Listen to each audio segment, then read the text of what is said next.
আসসালামু আলাইকুম। ফাতিমা কিচেনে সকলকে স্বাগত জানাই। চলে আসলাম নতুন আরও একটি ভিডিও নিয়ে।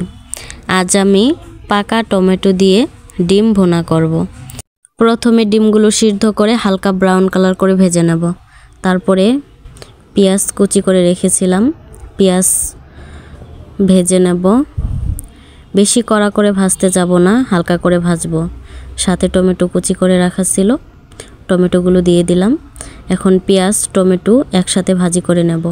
তারপরে আদা রসুনের পেস্ট দিয়ে দিলাম।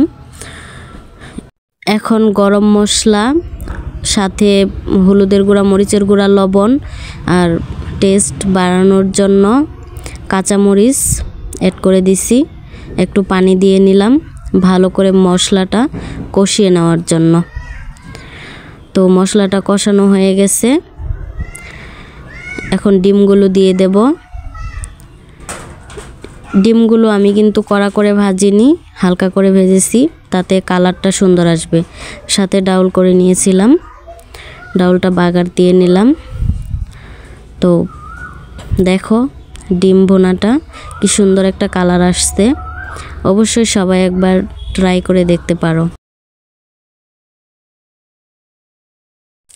আজকে সারাদিনের রান্না একসাথে করে নিচ্ছি। তো এখন সিম ভর্তা বানাবো। সিমটা আমি আগে সিদ্ধ করে নিয়েছিলাম। এভাবে সিম ভর্তা করলে দ্বিতীয়বার আবার ভর্তা করে খেতে ইচ্ছা করবে। এই ভর্তাটা অনেকটা মজা হয়। কালো জিরা, পারলে সরিষার তেল অ্যাড করে দিবে। আমার কাছেও সরিষার তেল নেই, এজন্য আমি সাধারণ রান্নার তেলটা ইউজ করেছি। তো একটু করে নিচ্ছি, ভর্তা করে নিচ্ছি। আমার ভর্তাটা আঠালো হয়ে গেছে। এর মধ্যে আমি কাঁচা পেঁয়াজ অ্যাড করে দিছি।